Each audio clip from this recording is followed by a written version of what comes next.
It's the black guy in the corner, but they'd rather see a on the corner. They say I'm stealing Nick's clips like I'm stealing Nick's chick, not knowing that I hit him first week for the lick. I said, Nick, I could post here while you post there. Let's run the ads up, then let's meet up over there. Good evening, everybody. You're watching America First. My name is Nicholas J. Fuentes. We have a great show for you tonight. Very excited to be back here with you tonight on Thursday. We have a lot to talk about tonight, lots to get into. Big show. It's actually a very boring day, slow news day, nothing going on, man. We're finally talking about the government shutdown, which I'm not happy about. That'll be our featured story.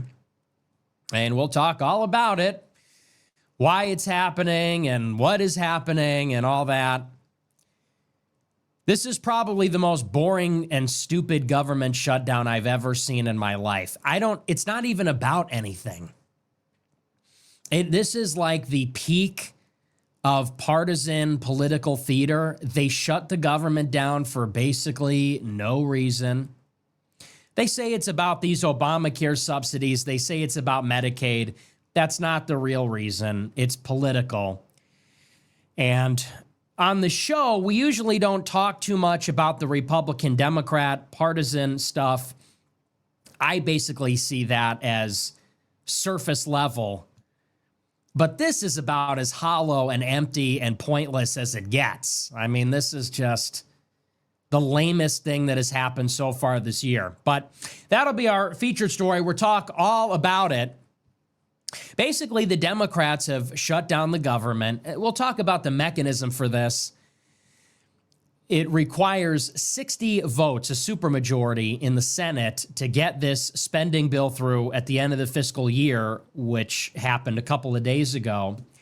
Republicans, I believe, have 52 seats plus J.D. Vance as the tiebreaker.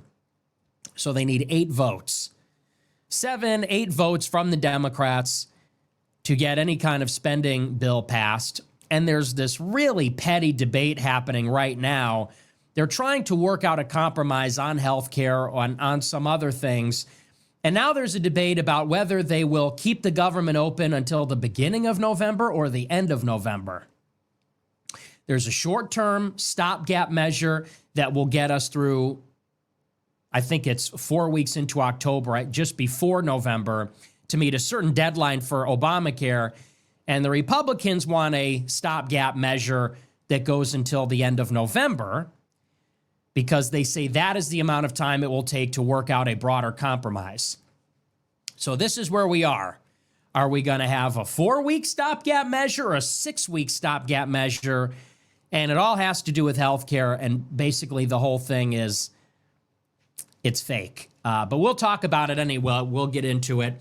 We're also going to talk tonight about this brand new report from Drop Site News. Very interesting timing.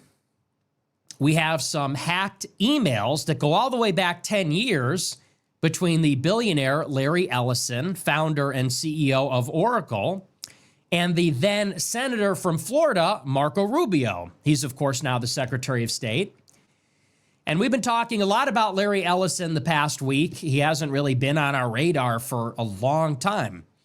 But last week became the second richest man in the world, briefly the first richest man. He's now the second richest man in the world. And he hasn't been extremely politically active over the years, or at least less so than others. But he seems now to be making a play to be extremely powerful, not just in the Trump administration, but in the media landscape in America. And this week, I believe it was last night or the night before, we talked about his family's consolidation of power in U.S. entertainment and media. They have acquired a significant controlling stake in the new U.S. TikTok entity. His son has moved to merge his existing company Skydance with Paramount and is also looking at Warner Brothers. And they're making some major moves in the media. And the subtext of all this is that Larry Ellison is a major backer of Israel, of the IDF, and of Bibi Netanyahu. They're close personal friends. They have a professional political relationship. And it's in the context of all this that we now have leaked emails that were obtained, I believe, by some say Iran, hackers originating from Iran, but they appear to be authentic. It was reported today in Drop Site News. And the emails show that in 2015, Larry Ellison was vetting Marco Rubio, seeing whether he would support Rubio's bid for the presidency back then in 2015. And one of the first questions that he asked of his political ally who was doing the vetting is whether Rubio supports Israel. So go figure. Marco Rubio, who is now the Secretary of State, and effectively he is the acting national security advisor. He is running this deportation policy. He is running our Venezuela policy, our Iran policy. He is creating the intelligence and the menu of options for the president. We know that he's had backing from the Israel lobby for years. He also had backing from Larry Ellison. And now we know the basis of that support is that Rubio is an ally and a friend of Israel. How deep does the rabbit hole go? I've said it before on the show. When it comes to this topic, when it comes to the Jewish community, Israel, this whole subject, the more digging that you do, the more of this you will find. The more you look, there they are. And I tell people this all the time because sometimes I get self-conscious because we do talk a great deal about Israel and the Jews on the show. And some people say they charge that I am obsessed, fixated, preoccupied. And I would say guilty as charged. Absolutely. But the question is whether that is warranted. I don't think there's anything necessarily wrong in itself with being fixated or preoccupied with or obsessed with a certain subject or a certain topic. The question is whether it is warranted, whether it is due, whether it is appropriate. And the past couple weeks have demonstrated, as I've said before many times, the more you dig, if you're interested in this subject, if you start asking questions, if you just go where the evidence and the facts lead you, you will just find more of it. And it's not a bias. It's not a confirmation bias or something like that. That's just what it is. That's where it is. That's what it is. And we'll talk more about it tonight. It's just unbelievable. So we'll probably spend some more time talking about that tonight than the government shutdown. Because the government shutdown is just like, I'm actually mad that I have to talk about it. I think I said on Monday or Tuesday, I said I'm deliberately not going to talk about it until there's nothing else to talk about. And that's where we are. But it's just stupid. So anyway, but we'll get into it anyway. Before we get into the news, I want to remind you to smash the follow button on Rumble, smash the like button, leave a comment. Let me know what you think about the show. Get your America First hats at Fuentes.store. They are back on sale, and we're starting to ship them out. We had a ton of them. We sold out right away, and then we started a new pre-order, and we're just starting to receive shipments of the blue and the black. The camo are backed up a little bit, but the blue and the black are on their way, and we're starting to ship them out. Get them while you can. Fuentes.store, made in America, very high quality, free shipping. If you want to see every episode of America First, every speech, commentary video, debate, interview, collaboration, it's all in my archive at americafirst.plus. Become a subscriber for $15 a month. America First Plus, you get access to everything. It's thousands of hours of content. And if you get the platinum membership, $100 a month, you get to be in a group chat with me and hang out and ask me anything and chill out. I've been in there a lot this week, so check that out also. A couple of other things. I'm not going to be here tomorrow. I will not be doing a show tomorrow, and I most likely will not be doing a show Monday either. But it's for a good reason. We've got some big collaborations coming up, and I don't want to spoil them for you, but some of them, some very highly anticipated conversations. I think you're really going to like them, and it's a good mix. We got 3, maybe 4 collaborations coming up, and they're all great. They're all fun, and they're all different. They're all a good mix. So you're going to get a lot of content. I really should have spaced them out, but I said I'll just knock them all out at the same time. So it's going to be an interesting week in terms of content. What else? There's not too much else going on. Like I said, this is sort of a low-key show because we're really scraping the bottom of the barrel. Nothing in the news.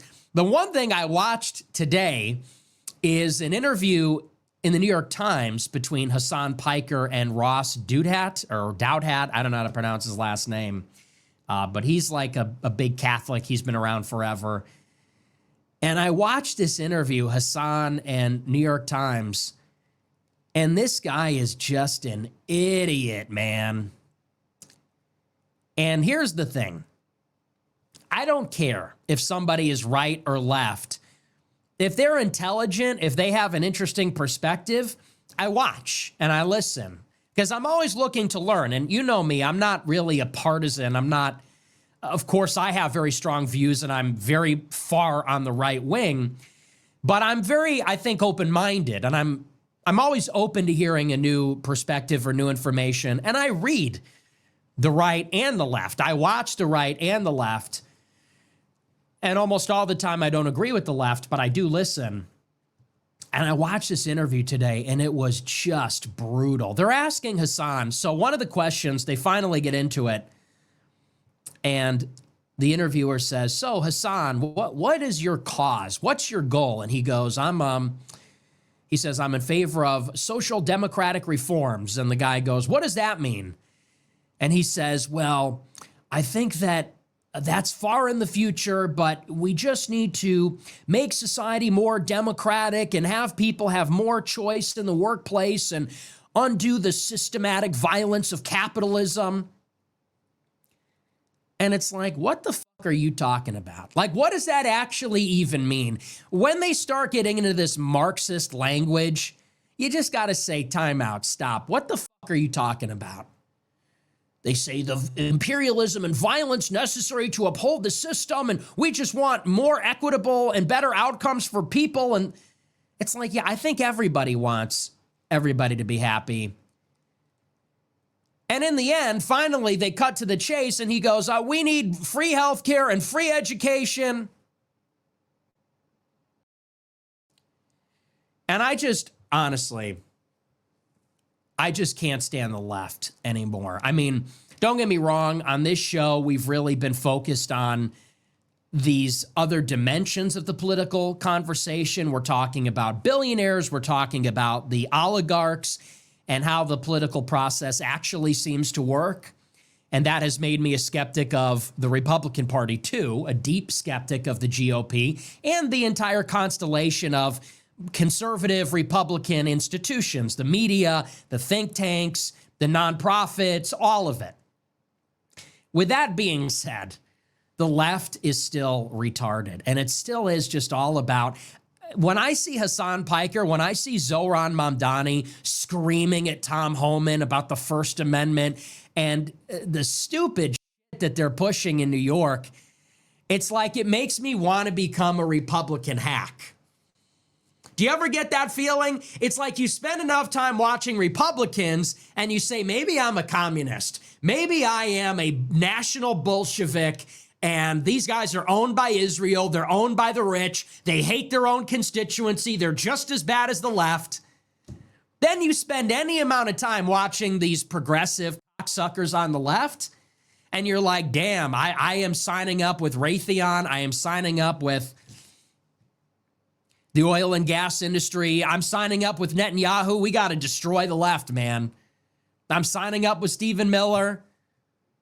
There has to be a third way. There has to be an alternative. And that's not a dog whistle for like third positionism or anything. It's just, we really need our own party. We just need to form an America First party. We need to form a far right party, because these other two sides, they're just odious. They're absolutely unacceptable and horrible. I can't vote for Republicans But then when you see what the Democrats are putting up with Zohran Mamdani, this guy is scum. And I know that he said that one line in the debate about Israel. That's really where it begins and ends. Otherwise, this guy is just despicable. I saw this guy on The View, and they ask him, so are you a communist? And he goes, I'm a democratic socialist. Okay, big difference, right? Big fucking difference. They go, well, what does that mean? You're a democratic socialist. What does that mean? And he goes, well, I go back to what Dr. King said. Dr. King, the late, great Dr. King. He goes, I go back to what Dr. King said, which is call it socialism, call it democracy. We need a more equitable distribution of wealth for all of God's children. And all the idiots. That's the stupidest quote I've heard him say it. That's his quote that he's going around with over and over. And it's like, that is the stupidest quote I've ever heard. That could only appeal to like these low IQ third worldists.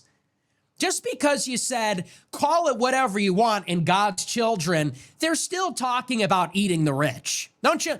You know, you can put it in a sandwich and say, call it whatever you want. It's about God's children. But in the middle, they're saying that word, equitable distribution of wealth.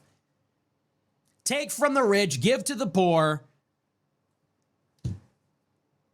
And he's saying it with just the most obsequious, insincere, that stupid grin that he does, like Aladdin.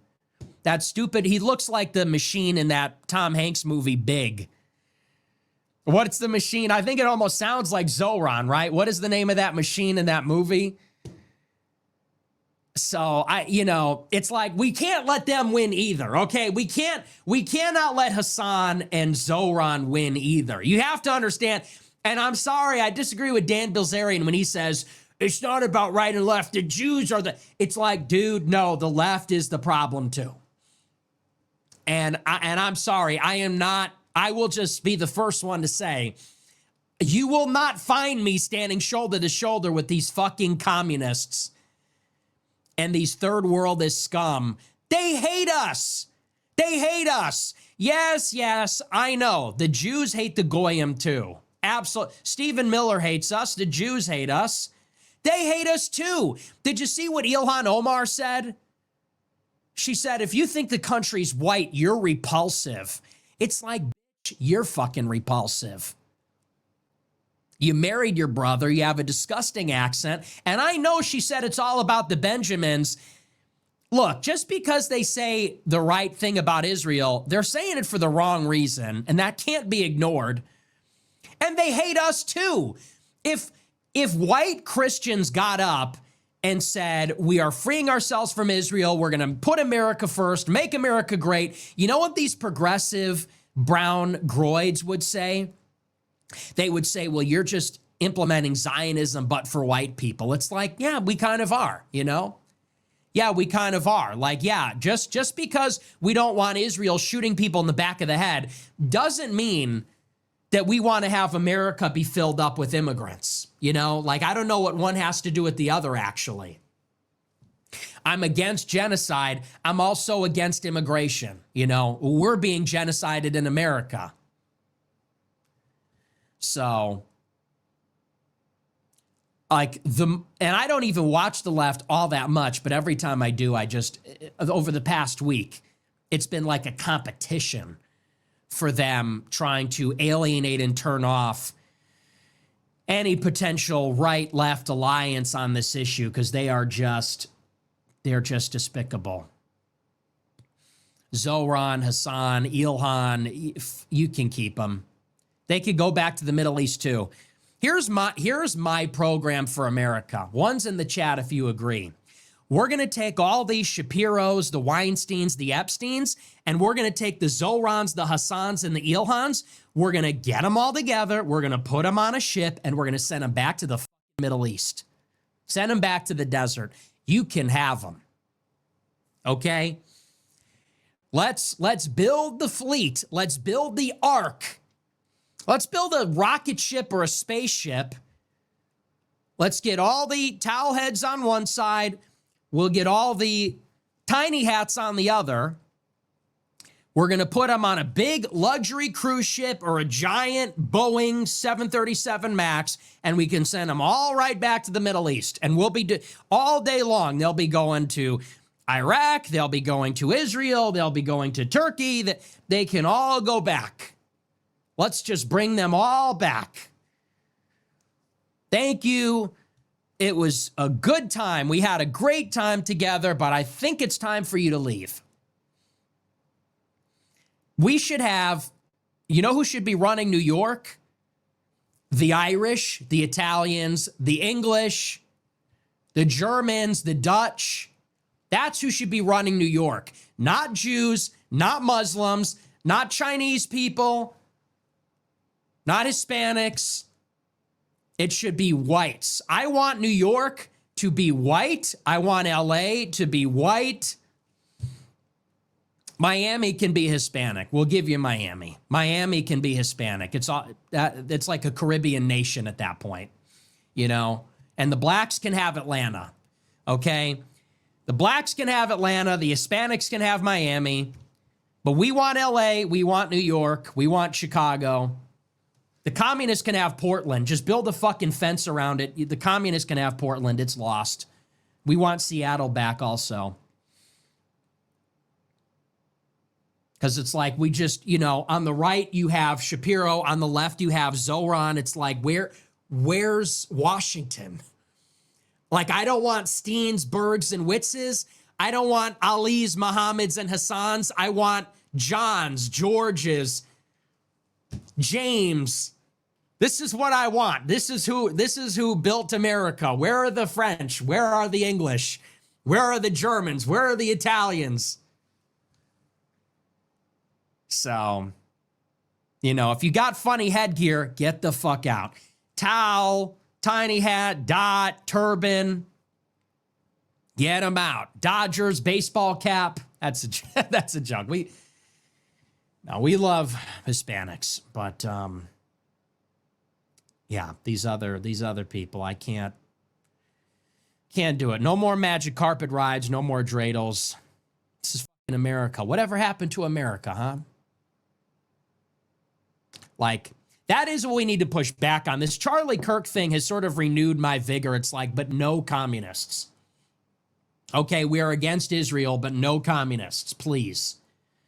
No communists, no progressives. Don't be coming here telling me about democratic social. We're just not doing that. We are not doing that, okay? Democratic socialism. Well, Dr. King said it's about an equitable distribution of wealth for all of God's children. He was a fucking communist, dude. You are a communist. Do you even believe in God? Like, which God, brother? What are you even talking about? He like hates Modi. Dude, before anybody gets on my case, Mamdani said he doesn't want Putin in New York. He doesn't want Netanyahu in New York. He doesn't want Modi in New York because Modi killed some Pakistanis. The guy's just a communist. So, and by the way, this is not me like taking the money. I mean, look, on some level, they get what the Jewish people that have been running this country, this is just kind of their bed that they're laying in. The Jews took over America. They opened the borders. The Jews had us bomb their enemies in the Middle East. They all came here. And what do these people do? They elect communist Muslims. And now the Jews are saying, oy vey, they're going to take my gold. They're going to take all our stuff. They're going to take all our money. And Zohran is a communist. He's going to take all our money, and New York is never going to be the same. It's like, well, you know what? You should have brought all these people in here, you know? All you Jewish communists, you shouldn't have brought all these people in here then. So, but I just want to liberate. You know, part of me says, let them eat cake. Let them eat falafel. Let them eat whatever it is they eat. Let them eat hummus. Another part of me says, they all get the fuck out. Like, the other part of me says, we want our country back. Anyway. So that's just a general. I saw the Hasan interview. today. I've been seeing some of the Zohran stuff on social media. I saw that Ilhan Omar clip, and I'm just like, ugh, like I don't want that either, though. I don't know which is worse. If I had, and here, here's the thing. I'm not going to lie. The Trump administration has sold us out to Israel, obviously. But I'm not going to lie. They set up this ICE detention center in Portland and Chicago. I saw a video the other day of ICE agents rappelling down from helicopters, like 100 guys raiding a building. And I was like, based. Okay, that's based. And I saw, in Portland, they're just pushing these fuckers down. They knocked this journalist down, pushed him out of an elevator, and he broke his head open on the tile. I'm like, that's based. And I'm thinking, like, what if they just made the whole city like that? Like, is this salvageable? What if we took Trump, subtracted the Israeli element, and we just turned the whole country into that? We just turned the whole country. It's like there's going to be an agreement. It's like, look, there's too many illegals, too many criminals. There's too much of that. We're just going to kind of need to bring in law enforcement for a little while to restore order here. I'm not going to, it's just like, I'm still not going to vote for more of this, but I have to say, when I saw that video of the helicopter coming in and the ICE agents rappelling down, and I see the way that ICE is just, they're rolling down the city 200 deep. I'm like, this is kind of awesome. It's just kind of awesome. And I don't like I don't like bombing Iran, and I don't like the rest of it, but we need a new party. We need a new party that just mixes all the good from all the different sides. We need a new party. It's not about the poor. It's not about immigrants or communists. We need a new party that's about the workers. We need a new party that's about the working class, the middle class, the small business owners. We need a party that's against immigration, that's in favor of, look, eventually we're probably going to need to move towards some form of subsidized healthcare. Take back the cities, law and order, selective engagement with foreign policy. We're not going to be going to war on behalf of Israel. We need a new faction that's going to put that forward. So anyway, just some thoughts on that. With that out of the way, we're going to dive in. We're going to talk a little bit about our news here. And our first story, I want to talk about this connection between Marco Rubio and Larry Ellison. Brand new piece in, I believe the name of the website is Drop Site. I'm not super familiar with it. I've seen some of their stuff before, but it's an exclusive from them. And they are reporting on some leaked emails that were apparently obtained by hackers, allegedly from Iran.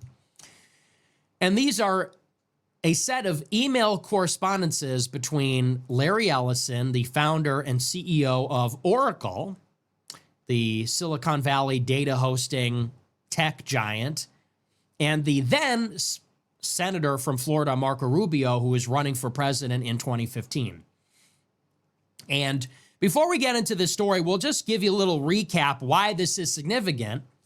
The biggest story of the past couple weeks, and this has been in the works for a long time, of course, is that Israel is losing this information war on the internet. Everyone knows that. And everywhere you look, this is being talked about. This is all over the news, everywhere. And it's on everybody's lips. Everybody's talking about how Israel has lost the world. They are diplomatically isolated. They're losing standing with even their allies in the Middle East. They're losing standing with all of Europe. They have lost the support of the American public, of the left completely, increasingly of the right, and all of the young people across the board do not care about Israel. And this is a crisis. And this is so relevant in the context of everything, of foreign policy, of Trump's America First movement, the restrainer, isolationist foreign policy, Charlie Kirk's death and his final letter to Benjamin Netanyahu. And it seems that there is an aggressive counter that is currently being pursued by Israel. And how is Israel addressing the problem? They're taking more control over the media. It's a stereotype that Jews run the media, and they use the media to suppress criticism of Israel, to suppress criticism of Jews, to enforce Jewish atrocity propaganda, to reinforce values that are good for Jews as a group. Everybody knows that, and that's a stereotype because it's true, and it always has been. They have always been powerful in Hollywood. They have always been powerful in media, at least in living memory, in recent memory. And what is their solution to this problem? That Americans increasingly don't like or care about Israel, and for good reason.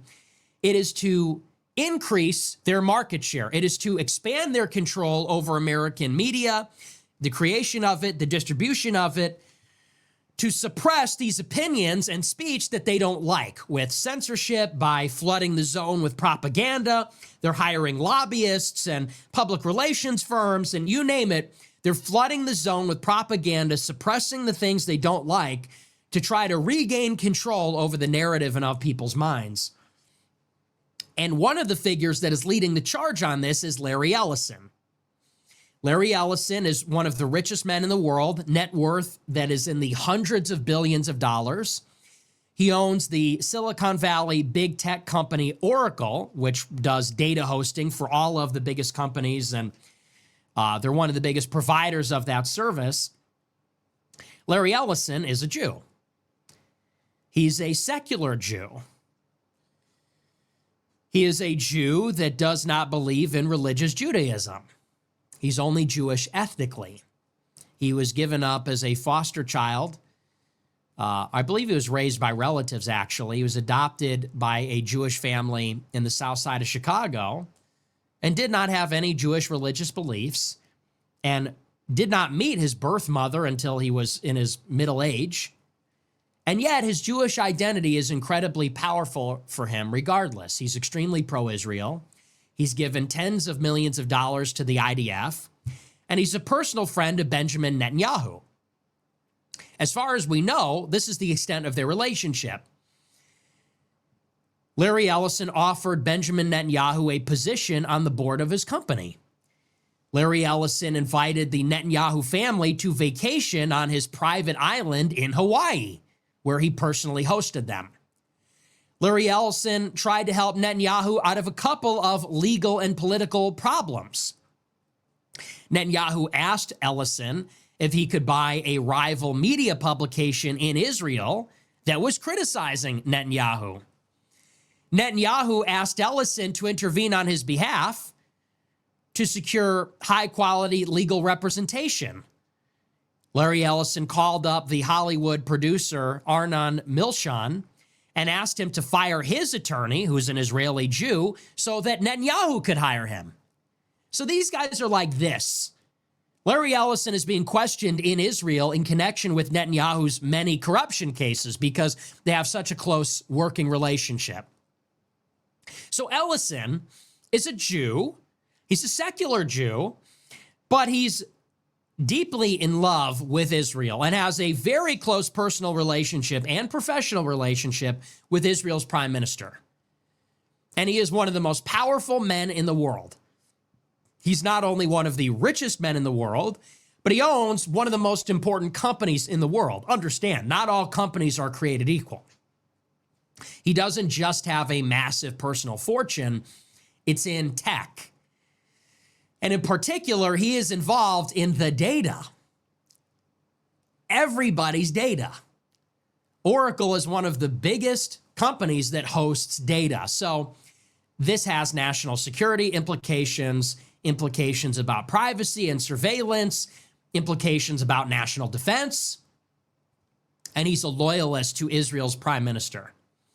Now, in connection with Israel's problem that everyone's falling out of love with them, and their counter to this, which is to increase their market share over the media, Larry Ellison is flexing his political might with his money, as well as using his money too, to get the government to facilitate his acquisition of social media and conventional media companies. So, for example, the government banned TikTok. They said TikTok has all these national security problems and too much anti-Semitism, so China has to sell it to America. That's an act of government. The government intervened, Congress passed a law, and the president signed it, banning TikTok unless they sold it. Under the Trump administration, Trump facilitated the sale of TikTok with China directly as part of a broader trade deal. And the trade deal is a comprehensive deal. It has to do with Taiwan. It has to do with soybeans. It has to do with Silicon Valley companies. It has to do with wafers and chips and all these different things. And as part of this bilateral comprehensive trade agreement and pursuant to an act of Congress, Trump is directly intervening to force China to sell their U.S. TikTok business to an American consortium. And Trump is giving that business to Larry Ellison. A newly created entity is taking a 45% stake in TikTok's U.S. business, and Larry Ellison is taking a major role in that. He's going to own a significant stake in that company, and he's going to take a major role in securing TikTok. So consider, Israel's got this problem. Netanyahu is a close friend of Ellison. Ellison is a problem solver for Netanyahu. Ellison is one of these American Jewish oligarchs that works for Netanyahu, like many others. Netanyahu has a problem in Israel. He picks up the phone and he calls the loyal American Jewish billionaire Larry Ellison. And by the way, why is this dynamic so important? America's the biggest and most powerful country in the world. You can't amass a $300 billion fortune in Israel because Israel's economy is negligible, because their population is negligible. Israel doesn't have institutions like we have. They don't have companies, universities. They don't have a market like we have. They don't have capital like we have. So an American Jew is empowered in America, becoming one of the most powerful individuals on the planet, which you could not do in Israel, and then serves at the pleasure of Israel's government. You see? And he has power not just in the world, but also in America. His citizenship is extremely valuable. His ability to build an American company is what made him so rich. And he uses his citizenship, his ability to interface in the political process in America, his ability to tap into the American market and capital markets and other things to create this fortune to then serve Israel. Israel has this problem. Netanyahu picks up the phone. Ellison answers. Ellison uses his connections through the Republican Party in American government to gain control over TikTok. And that's how Israel acquires a Chinese social platform that is all powerful in America. And what else do they do? Larry Ellison underwrites his son, David Ellison, his acquisition of Paramount Pictures, as well as potentially Warner Brothers. And now they will own all the media together. They will own TikTok. They will own CBS, TBS, HBO, HBO Max, Showtime, Nickelodeon, UFC streaming. They're going to own all this stuff. And they're going to use their ownership of all of it to help Israel. They already are. David Ellison is going to buy out Bari Weiss and her publication, The Free Press, going to give her a $100 million payday, and just made her an executive at CBS. She is an Israeli spy. She was trained up by Yoram Hazony. She did internships in Israel with the Israeli military and Israeli government officials.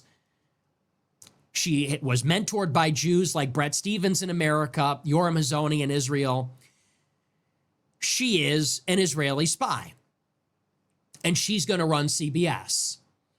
And she got a $100 million payday. They're using their fortune as secular Jews. Bari Weiss is a lesbian. She's got a wife. Larry Ellison's an atheist. They're using their fortune to help Israel for no reason other than they're Jews. Israel's a Jewish state. They're Jews. This is what they're doing. Well, we got another. So that's just a brief summary of what we've been talking about for the past couple weeks. Now there's another piece of the story. We have these leaked emails. Now that you know who Larry Ellison is, and these leaked emails show, we already knew that Larry Ellison was a major backer of Marco Rubio and his presidential campaign in 2015. When, as a senator from Florida, he was running for the Republican nomination for president. You might remember this. And Larry Ellison gave him lots of money and backed him and said he believed he was pro-American and so on. Well, knowing now what we know about Ellison, it raises an interesting question. Why did Larry Ellison back Netanyahu? Or excuse me, why did Larry Ellison back Marco Rubio? Did he back Marco Rubio because he believes in Rubio's conservative ideology, because he believed in Rubio as a guy, or did it have something to do with Israel? And now we know for a fact that it did. According to leaked emails, Larry Ellison tapped Israel's ambassador to Germany to vet Marco Rubio. Okay? Go figure. So Larry Ellison calls up the current Israeli ambassador to Germany, works for the government of Israel, and says, hey, I need you to check out this sophomore senator. I think at that time he was a freshman senator from Florida, Marco Rubio. He's running for president. I want to see if he's worth supporting. The guy says, no problem. So they get together, they meet, and the guy calls up Larry Ellison and says, he's solid. You know what the first thing Larry Ellison asked about Rubio was after this vetting appointment by Israel's ambassador? He said, is he good on Israel? The guy said, yes, absolutely. And then the money poured in. This is the story. It says, quote, as the nation's top diplomat, Secretary of State Marco Rubio has also played a role in the TikTok talks that steered the company toward Larry Ellison after playing a lead role as a senator in demonizing the app. That Rubio finds himself in a central position thanks to Ellison, who was a major patron of the Cuban-American former senator from Florida. Ellison first vetted Rubio for his fealty toward Israel back in early 2015, according to previously unreported email correspondence reviewed by DropSite. In early 2015, Ellison was emailing Ron Prosor, who was at that time serving in the tail end of his time as Israeli ambassador to the United Nations. He currently serves as the Israeli ambassador to Germany. The emails show the Israeli diplomat and Ellison arranged to meet with one another, with Prosor soliciting Ellison's views on Rubio as a potential candidate who would advocate on behalf of Israel. On April 26, 2015, Prosor sent Ellison an email titled Rubio Speech, asking the Oracle founder and CTO to send him a copy of a speech from the then candidate. The next day, the two traded messages indicating that Prosor and Ellison had had dinner together, and Ellison would soon meet Rubio directly. He said, I had a great time, Ron. I'm looking forward to the next time. He added, I'll let you know how dinner goes with Senator Rubio. On April 30th, Prosor sent another message to Ellison to follow up, sharing his phone number, thanking him for the evening they spent together. He said, how was the conversation with Rubio? Did he pass your scrutiny? Did you have a chance to talk about Israel? Would love to chat. Ellison responded in the affirmative. Hi, Ron. Great meeting with Rubio. I set him up to meet with Tony Blair, adding, Rubio will be a great friend for Israel. A month later, Ellison hosted a fundraiser for Rubio at his mansion in California.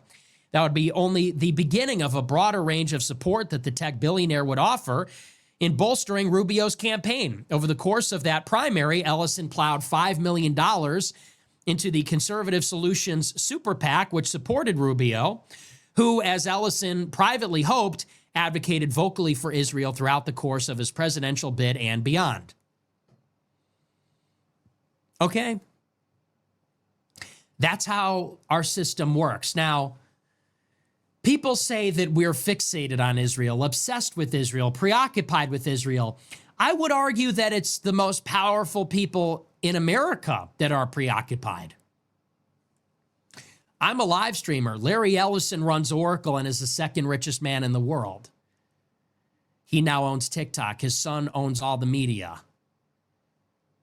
10 years ago, Larry Ellison was grooming the current Secretary of State of the United States of America to see if he was sufficiently supportive of Israel. How did he go about grooming Rubio? He used Israel's ambassador to the United Nations.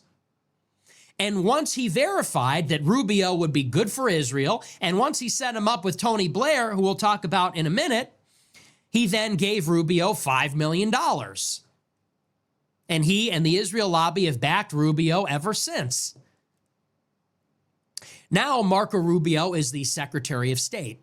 But he's not just the Secretary of State. He is also the acting national security advisor after the previous national security advisor, Michael Waltz, was dismissed because he was too close to Netanyahu. Okay? So the national security advisor is the head of the National Security Council.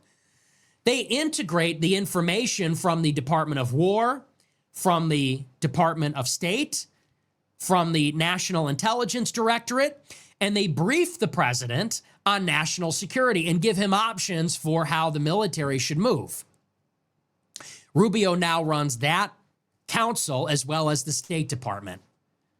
And he was groomed 10 years ago by Larry Ellison and the Israeli ambassador to see if he's pro-Israel enough. Now, in his position as Secretary of State, what do you think Rubio is up to? Rubio is working with pro-Israel groups like Beitar and Canary Mission that flag Israel-critical protesters for deportation. Rubio is working with those groups that create lists, and Rubio is personally revoking those people's visas and deporting them to other countries. Rubio is advocating for intervention against Iran. Rubio is running the negotiation with Israel and Hamas. Rubio probably had a hand as Secretary of State in negotiating the sale of TikTok. He is in the pocket of Larry Ellison and other pro-Israel donors who are allied with Bibi Netanyahu directly. And what Netanyahu wants, he gets. Netanyahu wants America to bomb Iran. Netanyahu wants America to expel all the critics of Israel and suppress criticism of Israel in America.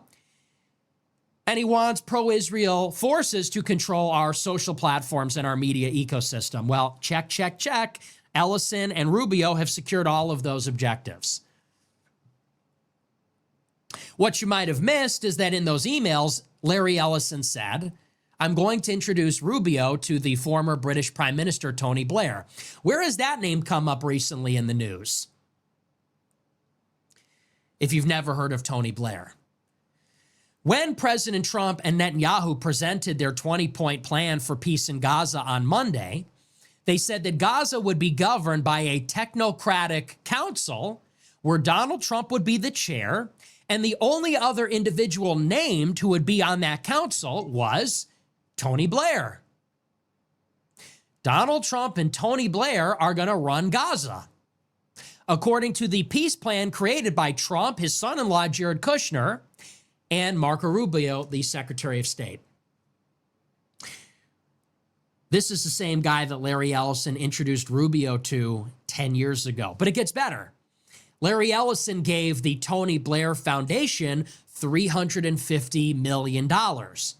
And people that previously worked for the foundation said that Oracle and Tony Blair's nonprofit were inextricable. They were basically the same organization.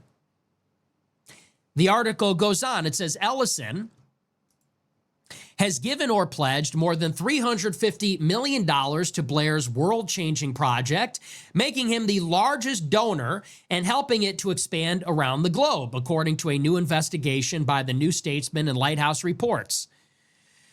The Tony Blair Institute for Global Change has effectively become an offshoot of Oracle, with key Blair advisors sitting on both the board of Oracle and the foundation, TBI. Oracle and TBI's connections are not just rhetorical. By 2023, joint retreats had become commonplace. At the Institute's headquarters at 1 Bartholomew Place in London, the teams would convene in the basement with executives from Oracle. Senior TBI employees have been hosted at Oracle's headquarters in Austin, Texas. coordinated by a TBI employee whose role is to scale and manage the partnership with Oracle. Former staff recall there were other earlier hush-hush joint retreats at Ellison properties in the United States. A former TBI staffer said, quote, "It's hard to get across just how deeply connected the two organizations are. The meetings were like they're part of the same organization. As the TBI's partnership with Oracle deepened, employees told us they started to see Oracle staff started to slide into TBI employees' calendars and schedule meetings in order to find out what the Institute was doing in different countries and scope out opportunities." In other words, if the relationship persists, Ellison and Oracle are positioned to take a lead role in redeveloping Gaza. We don't have a guess at what type of society Ellison would hope to usher in. On an investor call last year, Ellison said that mass surveillance is an inevitability and will keep the citizenry on their best behavior. Okay? So let's recap. The United States is starting to turn their back on Israel. Charlie Kirk begs Netanyahu to assault America with foreign propaganda, said you're losing the information battle. So the pro-Israel allies in Congress, at the behest of the North American Jewish Federation and the ADL, the Zionist-controlled GOP bans TikTok. Donald Trump gets $100 million, many more millions of dollars from pro-Israel donors. He gets elected, and he facilitates the sale of TikTok from China to the pro-Israel Jew and friend of Netanyahu, Larry Ellison. Larry Ellison's son merges his company Skydance with Paramount and Warner Brothers. This company has the exclusive streaming rights to UFC, which is secured by UFC's new owner, Ari Emanuel, brother of Rahm Emanuel, son of an IDF veteran who got Kanye canceled as well, who used to run one of the major talent agencies in Hollywood. That new company gave Bari Weiss $100 million and made her now a senior editor, the editor-in-chief, as a matter of fact, of CBS. For those that don't know, by the way, Bari Weiss received training from Yoram Hazony, who runs National Conservatism, that has hosted Marco Rubio, J.D. Vance, and Peter Thiel to speak there. Yoram Hazony recently interviewed by Ezra Klein. They consider him to be the thought leader of the populist nationalism that inspired J.D. Vance. Bari Weiss came back to America, was mentored by the Jewish editor of the Jerusalem Post, Bret Stephens, who was writing for Wall Street Journal, owned by Rupert Murdoch, friend of Netanyahu. They then took her to the New York Times, where Bret Stephens was an opinion editor. Then Bari Weiss created the Free Press with funding from Andreessen Horowitz, another major backer of Trump. Horowitz is the son of a legendary pro-Israel conservative donor. She also had backing from Peter Thiel. She's hosted both of them on her podcast. Peter Thiel got money from Irving Kristol, as did Yoram Hazony, to start up their respective student newspapers. Bari Weiss is now running CBS. Larry Ellison gave $5 million to Rubio after using Israel's ambassador to make sure he supported Israel. Ellison introduced Rubio to Tony Blair. Marco Rubio facilitated the sale of TikTok to Ellison. Rubio's now brokering a deal for Tony Blair to control Gaza. And Tony Blair's foundation, his Institute for Global Change, is inseparable from Larry Ellison's company, Oracle. Okay, so are you following all of that? That is our American system. You got all that? Now, if you suspect for even a moment that Israel controls America, or Jews control America, or Jews control the media, if you believe that the Jews have this level of power and influence for any reason other than meritocracy, because of their love of books and learning, because of their intelligence, well, you're an anti-Semite. You're a real anti-Semite. And if that's the case, the ADL is going to use their connections to get you banned from everything. You got all that? That's our oligarchy, the nature of which dare not speak its name. In what sense of the word can this meaningfully be described as a democracy? In what meaningful sense of the word can this be described as a fair system, as an American system?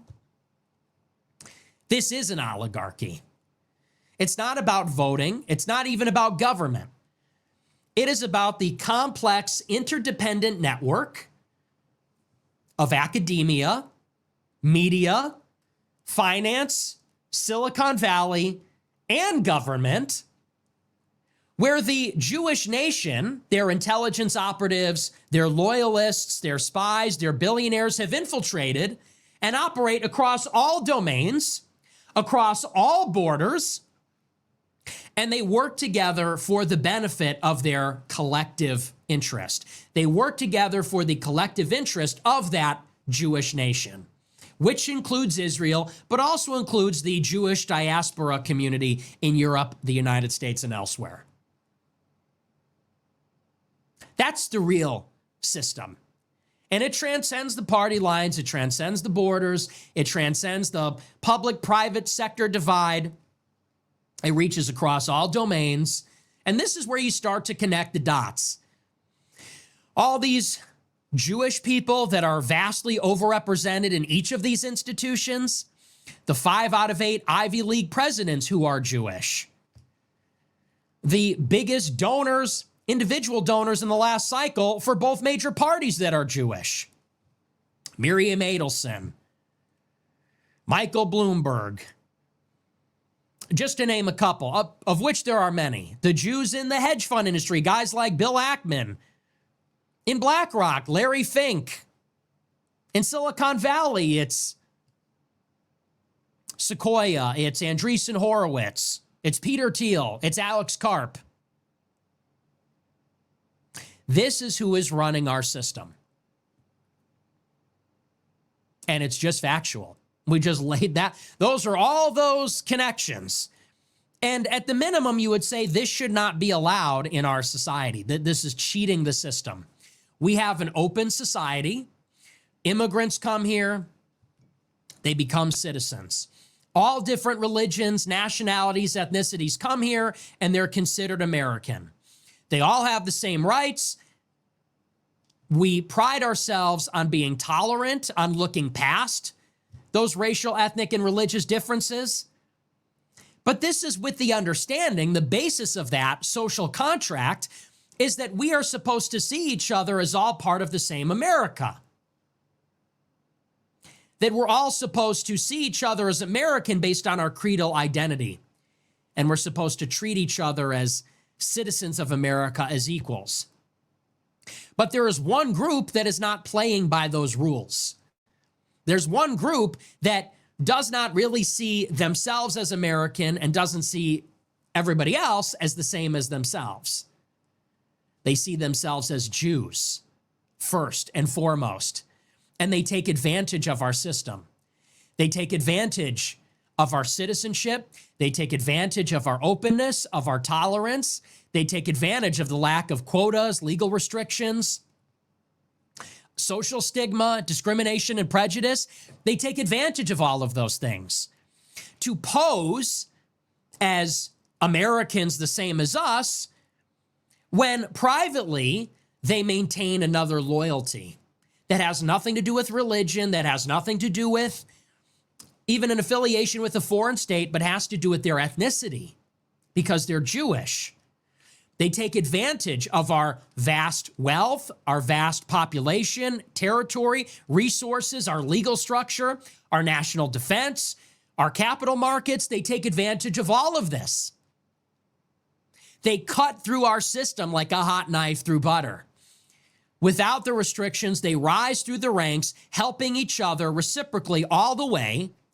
And then they exploit their position at the top of the preeminent society in the world to help and enrich each other, themselves, and their base of operations, Israel. And that's not right. That's wrong. That is wrong. That is unfair. That is an abuse of our system. It is an abuse of our trust. It is an abuse of our goodwill. It is a violation of every American value, conservative or liberal. Even the loosest interpretation of American values, this is a denigration of those values. And it needs to stop. Like there's just no other, it just has to stop.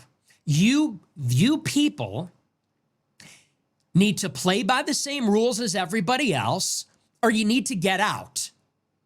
You need to respect our citizenship and not maintain a dual citizenship with Israel or a dual allegiance to Israel. You need to respect, if we're going to all get along and have a creedal identity, you need to respect that every other American is just as good as you and just as American as you, and you need to start seeing yourself as American.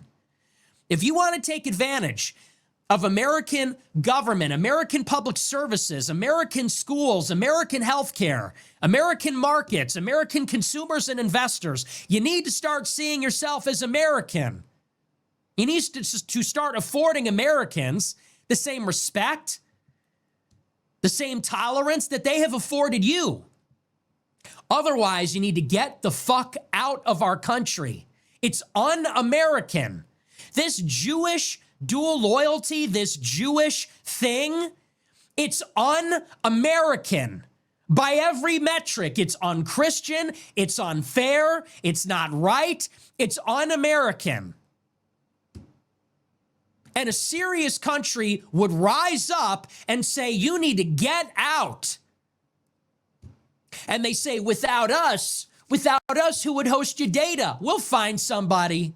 We'll find somebody. We'll find anybody. We'll find someone that is just loyal to America. And what happens one day when the police show up and they take you and they put you on a plane back over there and they confiscate your devices, your computers? Not so powerful now, huh? Let's see how good you do. All your education, all your smarts, all your chutzpah. Let's see how good you do over there by yourselves without taking advantage of us. I don't think it'll be the same, but I wish you well. I wish you the best. But this is not right. This is a foreign element. This is a foreign, hostile, alien element that has infiltrated our society, living among us. And it's not all of them. Surely there are some Jewish Americans who are patriotic and they see the problem too. If they exist, I think they're rare, but I'm sure they must be out there. But at the minimum, at the highest levels, this has to be stopped. And the American people, white, black, red, brown, whatever you are, needs to rise up and recognize we're all being taken advantage of here. Because you know who doesn't have power? Any of us. Who has power like this? Can black people help themselves like this? Not even. White people can't help themselves like this. Black people can't help them. No one can help themselves like they help themselves. Using us. It's got to stop. And this is just... It's just about what's fair. They say, you hate us, you're jealous. You're just jealous and you hate us and you're trying to hurt us. We don't want to hurt anybody. We are good and decent people. They take advantage of that. Americans are honest, kind, decent, open-minded, yes, tolerant people. The last thing most white people want to be considered is racist, almost to a fault, to a detriment. Americans are good, decent, honest people, and they have taken advantage of that. They have weaponized that against us by acting in bad faith. They lie.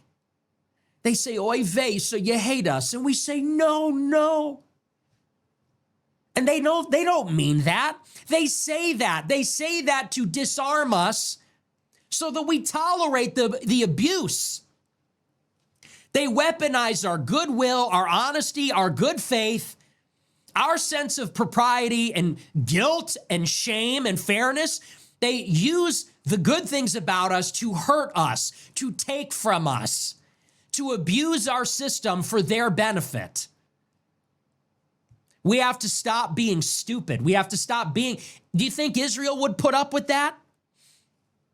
Do you think that if there were white Christians in Israel using Israel's institutions to help Christians and whites, do you think they would stand for that? There'd be a lynch mob. Christian missionaries go and they stand on the street corner and they get spit on and hit.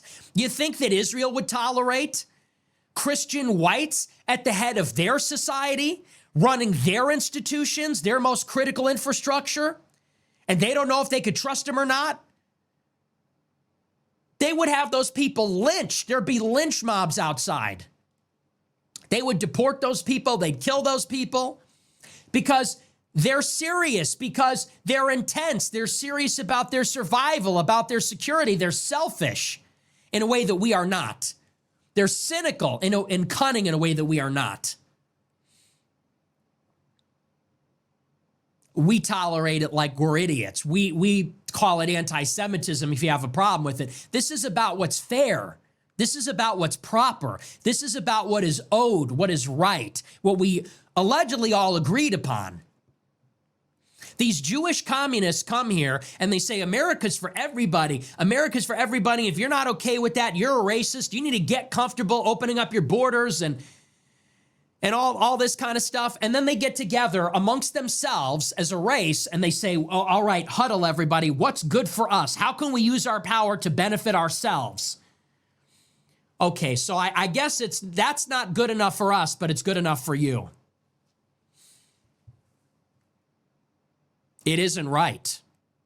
And no one who is patriotic can be okay with this. No one who is Christian can be okay with this. No one who is not a sucker can be okay with this. The way they browbeat us, the way they pay and lie. They pay people to lie to our faces. Lobbyists get paid millions of dollars to lie to our faces like we're fucking assholes. Brad Parscale, fuck you. Fuck you. Seriously. Fuck you. You should go to Israel. This cocksucker gets paid $6 million to go on Twitter and say, Qatar gets all this money. Why doesn't anyone talk about that? You're a liar. You are paid to lie. You sold us out. You sold your soul. You sold out your country. Now you go on Twitter and get paid to lie. Fuck you. Fuck all of you. Xavier DeRusso, Emily Saves America, CJ Pearson, all these shills that have taken money. How dare you? It's like nothing means anything. No one cares about telling the truth, even though that's like the central commandment of the Bible. No one cares about our country, which people actually died to defend our sovereignty, independence, freedom, prosperity. They just lie.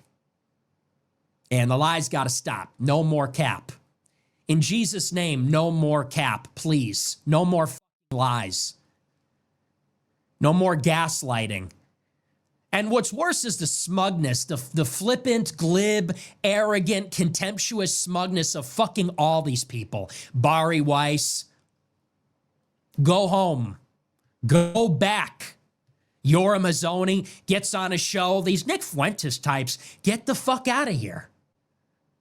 Josh Hammer and Mark Levin, these little troll demons, these little gremlins, they get together. You know, this really filthy stuff like Nick Fuentes. Get the fuck out of here.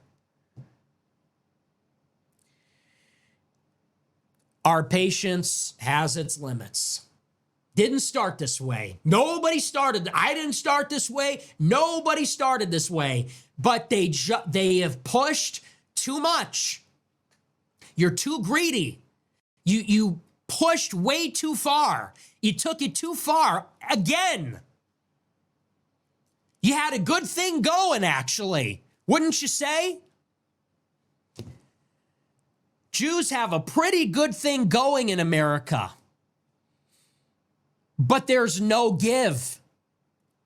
At what point do they just recognize the jig is up here? Maybe it's time to give a little. Maybe it's time to loosen the reins a bit. But they can't. They can't. They hate us too much. Too much arrogance, too much contempt, too much hubris. It's just not in their DNA. It's just not in their vocabulary. You would think, look at the way this country is turning on Israel. And over what? Murdering kids? We're not turning on them because we're being bombarded every day with videos of them smirking, shooting people in the back of the head, and then lying about it. The whole country's turning on them. This has happened in the matter of a couple of years. The whole thing's being overturned. And you'd think at this point, there'd be a little bit of introspection or charity or honesty and say, you know what? We fucked up. Maybe we should stop pushing. But what do? Double down. You get the worst, ugliest freaks like Laura Loomer, nutcase. Have you ever met a more insane person in your life? You get psychos like Laura Loomer, gremlins like Josh Hammer and Mark Levin. How odious they are. On television, they give them a full-time show on Fox News to berate us because we don't support Israel. That's your response? You see, once again, the anti-Semites coming with the pitchforks and torches, just like the Middle Ages. And this is your response?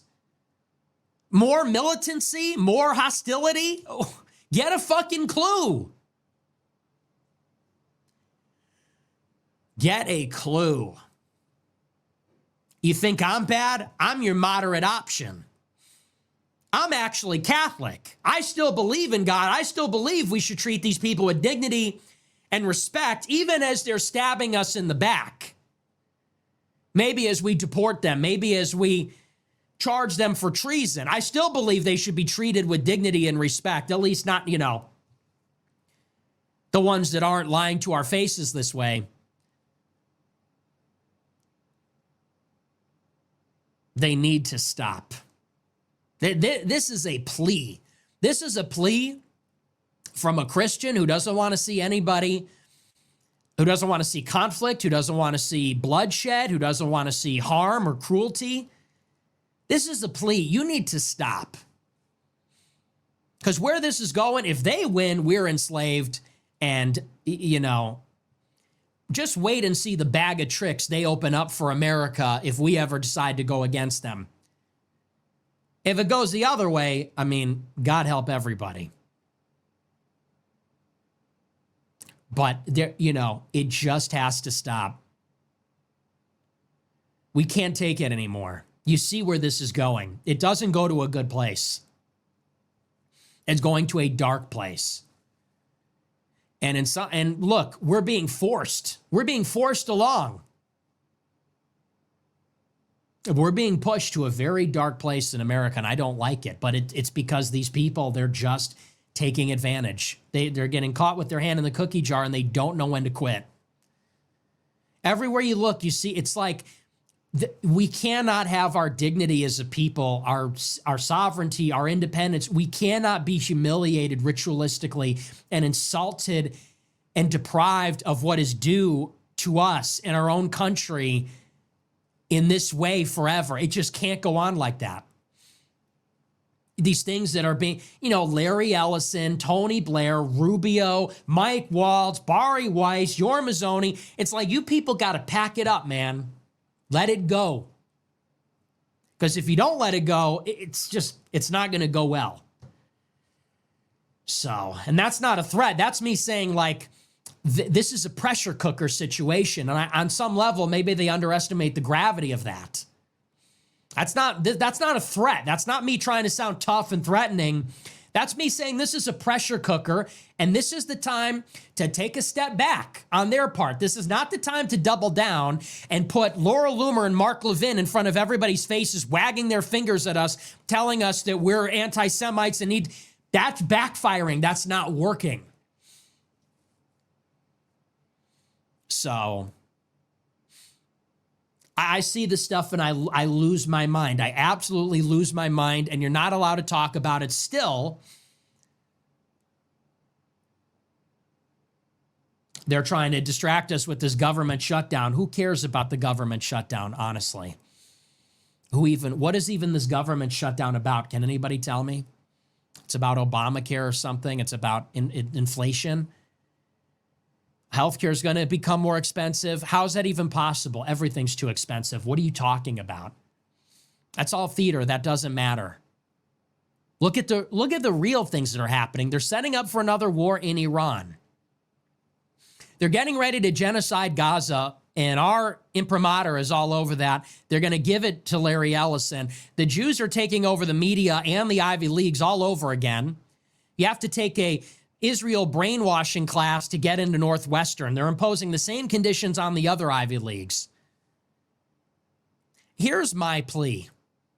Maybe this will reach the right places. Where are the Gentiles with power?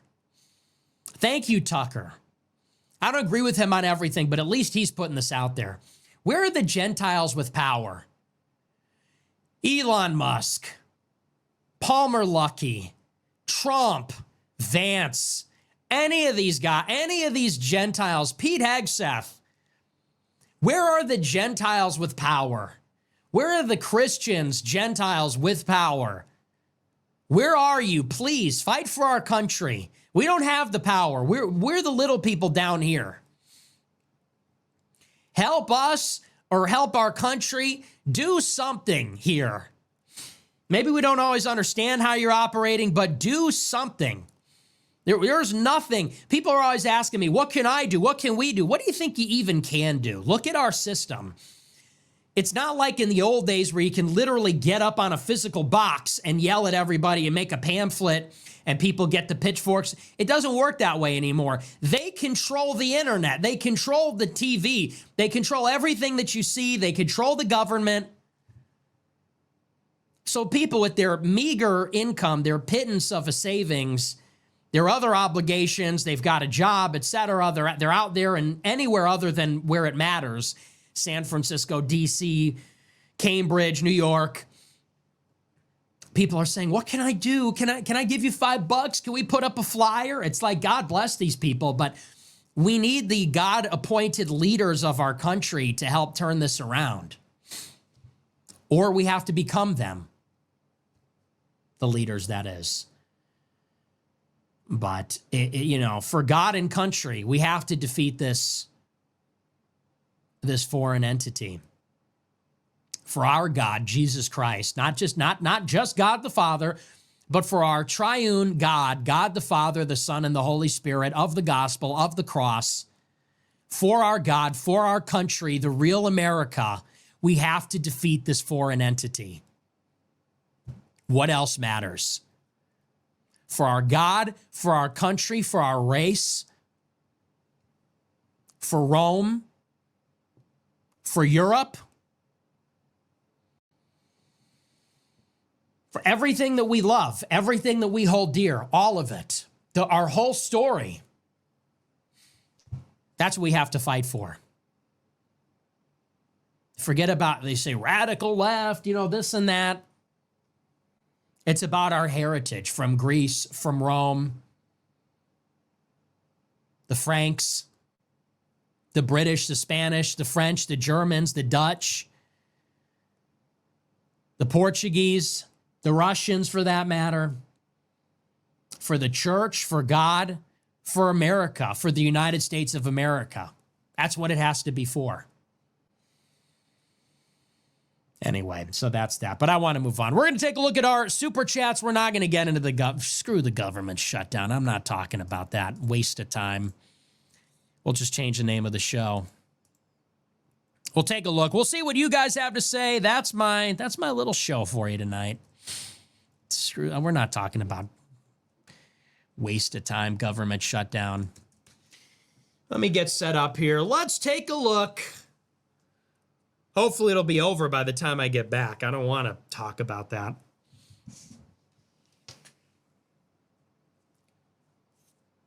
Where's my thing? There we go. Okay. What should we call the show tonight? Rubio, Ellison email leak.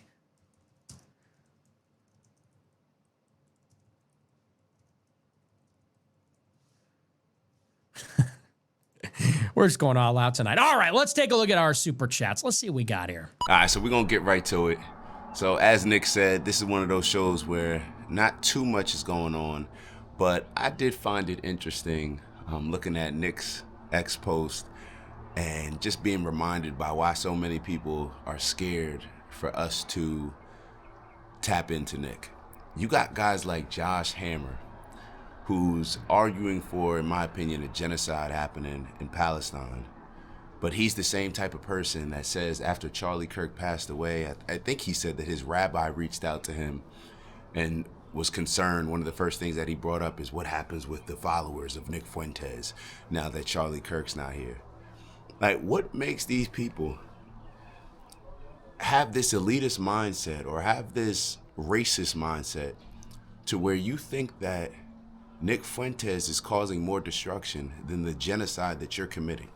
What makes you think that you're such a religious aligned person, that you're such a godly person, when you can commit a genocide, cause all this destruction, kill all these innocent civilians to uphold something that you feel is guaranteed to you by God from 3,000 years ago? Like, what makes you think that the sins that you're committing are better than any sins that you would accuse Nick Fuentes of leading people to commit? It's like just the audacity of these people. The audacity of these people, and it just reminds you of, it's like while you're doing something, you just accuse other people of doing it. And it kind of deflects off the attention of you doing it yourself. Even a guy like Hasan Piker, who he's talking about, I'm pretty sure, unless I'm mistaken, that's Sank's nephew. And I remember hearing him or watching him saying certain things in a video, maybe I'll include that, where he was saying certain comments where I probably won't include it just because it's so wild, where it's like, how does he continue to get interviewed by mainstream news outlets, but then Nick Fuentes, everybody avoids? And I think this is where Nick gets frustrated, and this is where he has these type of shows. Well, he'll have a show where, you know, sometimes, y'all know I like to edit the cursing out, so I gotta go and pinpoint exactly, like every time he says a curse, I just mark it in the timestamp. And this is one of those shows where he is cursing a lot, where he is a little bit more brash in his delivery, where he's talking about, you know, MLK being a rapist and a communist, which those things haven't been proven. He definitely, in my opinion, was somebody that slept around a lot, you know, cheated on his wife. You could say all those things, but the grape, I can't say that just because it hasn't been proven. It's more of a rumor. But you just see Nick's frustration build up in certain ways when it comes to issues like this, where the left is so tolerant of the words, let's say like an Ilhan Omar. Even Ilhan Omar's comments after Charlie Kirk passed, like all these, it's exactly what Nick said. When you listen to a lot of the people on the left, it makes you just lean super right. It makes you just say, like, you know what, maybe I'm just gonna align with the right. Maybe I'm just gonna go over there and vote. And this is exactly what ends up happening when we vote, because we end up voting for the lesser of two evils, right? And then we allow ourselves to support certain things that we otherwise would never support. But we just see the other side becoming so extreme and so tolerant of things that just don't align with our principles, morals, and values, that we end up going that way. That's what ends up happening. And then who ends up controlling things? It's the people with the money that remain silent. It's the Larry Ellison, a guy that I've never even heard of before this week, to be totally honest. And I believe last week, or within the last couple of weeks, he was actually, for a short period, the richest man in the world. I've never heard of him. It's the people that put money on both sides, Democrat and Republican, that conquer by dividing the people that are passionate and fanatic of either side. That's what ends up happening. Meanwhile, the people in the middle, the people that give money to both, the people that control both, like an APAC, like Big Pharma, like Silicon Valley, those are the people that are causing the most destruction, in my opinion. Those are the people that are misleading us, manipulating us. That's exactly what they're doing. They convince us that it's so important for us to be radicalized, to lean one way or another, very radicalized, right?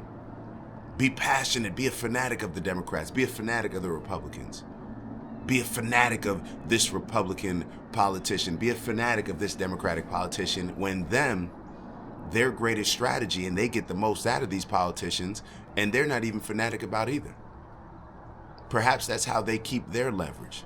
Perhaps that's how they keep a foot on these politicians' necks to do any and everything that they want them to do. And then they convince you, hey, a guy like Nick Fuentes, who's telling you, hey, wake up. It's not about left versus right. It's not about doing the things without even keeping in mind your principles, morals, and values, just going that way because you should be a fanatic of them, and that other side is so evil. Yes, you can hear Nick's rhetoric and you almost think that, oh, he sounds like a radical guy. But the messages that he's pushing are actually extremely moderate. If you're an American, the message, even if you're not an American, I'm sure that you can understand and appreciate. You may not like, or it may not necessarily align with what's in your personal interest. Let's say if you're trying to migrate to America, if you're trying to come over illegally, all these different things. If you're trying to commit crime, you may not like some of the things that he's saying. Even if you're not trying to do all those things, you may not like the things that he's saying because of his delivery style, because he's going to say the N-word every once in a while. And that's why I always say, like, bro, just give that up. Give up that rhetoric. Give up that rhetoric. It's not, you think it may be feeding your base of disaffected young white men. Like, what you're delivering and your message and what you're following is, in my opinion, is a lot greater than just disaffected white men. And even if it is just disaffected white men that is a great part of your core following, I don't think that they need to follow. I don't think that they're following you because you're dropping stuff like the N-word. Is it entertaining to them? Is it something that's different to them because they're not used to a white person saying that word? Perhaps. But they're still going to align with you. They're still going to follow you. But what you're doing is you're alienating and turning off people with rhetoric. And the people that you're turning off with rhetoric, in my opinion, those are the people that will align with your principles, morals, and values. Those are the people that try to look past maybe your delivery. Those are the people that are frustrated with the Republican Party, frustrated with the Democratic Party. Those are the people that are exactly the type of people that everybody else is trying to convince that you're racist and that we shouldn't follow you. And the reason why they're trying to convince us of that is because we are the population of people that in large parts, they know that they're at risk of losing because we're looking for another option. The things that Nick says, hey, yeah, less immigration. Well, yes, it's less immigration based on the impact that it's had on a lot of Americans and the opportunities that it's taking away from Americans. Who wouldn't understand that? You live in a house and you bring all these people in and you have kids, but you're not able to even feed your own kids, and now you're feeding other kids. It's like, hold on, like, we got to be able to feed our kids as well before we start helping other kids. And there has to be some like common sense understanding around that. I'm sure anybody can appreciate that. Think about the things that Nick talks about. Like, what does he talk about that's so radicalized? What does he talk about that's more radical than a boy playing sports against girls, men playing sports against women? What's so radicalized? It's just very interesting how, in my opinion, these radical people like a Josh Hammer, like a Laura Loomer, like a Hasan Piker, like a lot of people, like a Ilhan Omar, and then you get the radicals on the right, like a Mark Levin, or like the Josh Hammers, like a lot of these other people that are pushing more of these radical things when it comes to Israel, promoting genocide. In a lot of ways, Charlie Kirk was at a radical view, supporting the things that were going on in Gaza. Charlie Kirk's made certain jokes that, forget all the things that they try to present to me as a black person to make me hate Charlie Kirk. I'm gonna be real. What hit me the most was the joke that he made when he's talking about, yeah, we heard that, Gazans used to throw gay people off the roofs. Well, there's no more tall buildings anymore, so there's nothing to throw them off. It's like, that's the type of thing that to me shows just how insensitive you are. That's the type of thing to me that shows how of an elitist mindset you have. How can that not be deemed as a racist mindset just from that standpoint? Now, it is a joke. I'm not saying that certain people are racist because they make a certain racist joke or something like that. If I make a joke that, hey, made a mistake, that was racist, it is what it is, I'm not saying that you're a racist. Nick says a comment that first got him banned. I'm not saying that you're a racist, but what I am identifying is that, hey, that's a racist comment. You may want to check that. So when Charlie Kirk says something like that, let me ask y'all, because a lot of people probably sitting here saying, well, I don't know if that's racist. Could you imagine if it was said the other way around, if something like what's happening to Palestinians was happening to Jewish people, and a joke was being made about a Jewish genocide, a joke was being made about the Jewish Holocaust, you'd be labeled as racist, anti-Semitic. We see it happening right now. We see it happening right now. Jewish people have been so protective of their culture and their words, where they had rappers. I remember Jay-Z said something, or LeBron was like saying something positive about Jewish people, like, I'm getting that Jewish money, like pretty much saying like, yeah, I'm getting to the bag, like I'm getting a whole bunch of money. And I think the ADL or somebody came out and they pretty much gave him the, hey, like, don't bring up our wealth. That could be deemed as anti. We see how protective people are of theirs, but it doesn't seem like you extend that same grace and just morality, forget grace, just morality to other groups. How can that be deemed as not elitism? How can that be deemed as not racist? Oh, it's not racist because it's a religion? Well, religionist, whatever it is. You think that your group of people is better than another group of people. That's what it ends up coming down to. And you can't tell me otherwise, because you're treating other people and justifying and promoting and trying to get us on board with how we should rationalize and be complicit in you treating a certain group of people a certain type of way, that you would never allow people to treat you, and you would call us out for supporting this unfair treatment of y'all.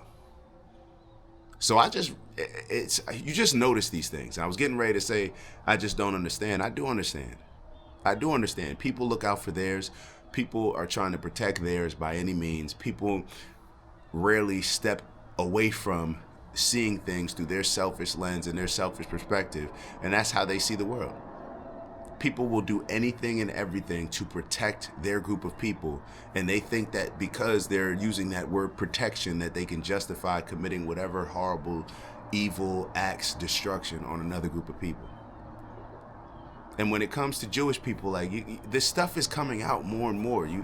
I believe it was a letter that Nick was talking about. I believe it was Larry Ellison and Marco Rubio. Is anybody surprised?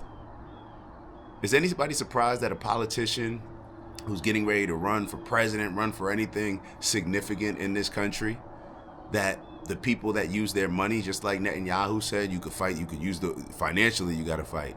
Is anybody surprised that they're asked, how do you feel about Israel? Are you a friend of Israel? Is anybody surprised by that? And perhaps that's just the problem overall with these lobbying groups. Perhaps that's the problem with so much money being in politics, because honestly, most people are going to do the same. Most people are going to ask, hey, if I give you this big bag of money, do you support my cause? The problem is we don't check people based on our principles, morals, and values. Just because Donald Trump takes a big bag of money from a group of people that he's forced to now push whatever aligns with their agenda doesn't mean that we have to rock with it. Doesn't mean that we have to support it.